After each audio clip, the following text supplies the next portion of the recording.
One thing I found with like people like who graduated around like our class at least is that you know a lot of them when they, especially when they move out of LO, they don't like actually telling people that they grew up in LO. Yeah. Do you experience that? I don't like telling people, but like the whole time I was growing up in LO, my greatest fear was that I was being raised to be a horrible person. Like, I kind of knew that I had all of these blind spots about the world, and I knew that I was really ignorant about a lot of things.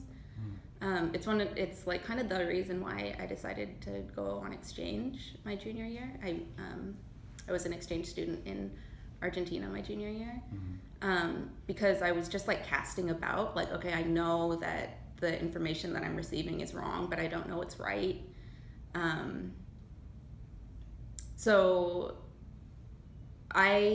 when I left Lake Oswego, I decided that I wasn't going to lie and say that I was from Portland. I was like, I need to own this, sort of. Like, I felt like I had like a debt to pay to the world, sort of. Have you ever had one of those moments where, because like I feel like I usually try and own it when I'm from LO, but like I think initially in college I would have moments where it's like, yeah, I'm from Portland. And Yeah. you have someone just like check you immediately. It's like, Yeah. I'm not sure. Have you had any of those type of instances? Check you? Oh, well, what I think is interesting is like kind of all the acrobatics that people from like the Portland area pull about where they're from. Like, growing up in Lake Oswego, the people who live in my neighborhood were always like, oh, we're from LO, but we're from the armpit of LO. That's what they would call it. Like, they had this, they had ways of telling themselves that like they weren't guilty of being from LO. They weren't really from LO, or they were different from everyone else in LO.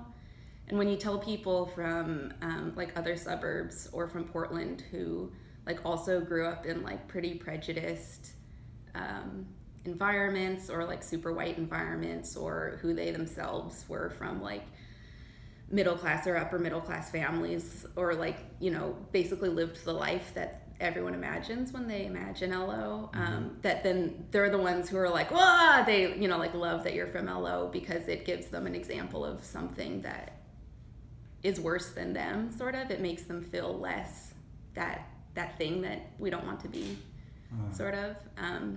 I got, when I was people don't do this anymore, but when I was a younger adult, people, when I told them that I was from LO, they'd love to be like, oh, like no Negro, huh? And like, you like laugh about it or whatever, which I always found so like extremely not funny. Like, that's not fucking funny.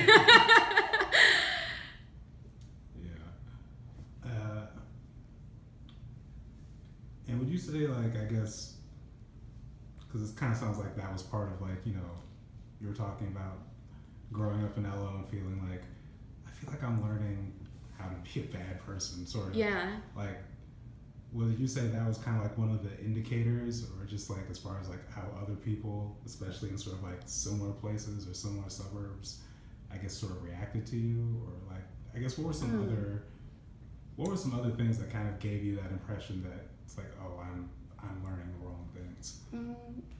Well, okay, so my I'm from a mixed race family, so like the life that I was living at home was kind of incongruent from the way that people talked about the world, like when I was in school. I didn't like have much of a life outside of like my house life and my school life. So when I was like a little kid, I didn't actually like meet a lot of people outside of Lake Oswego who like gave me that feedback. But I think my family did a really good job of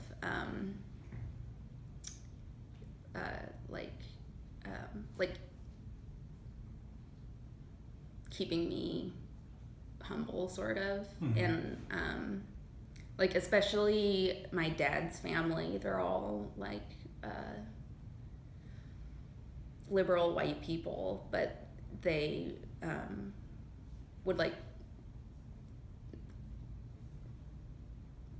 they would just like kind of tell me like, like your upbringing's like not normal, and there's a lot of things that you don't know, and sort of like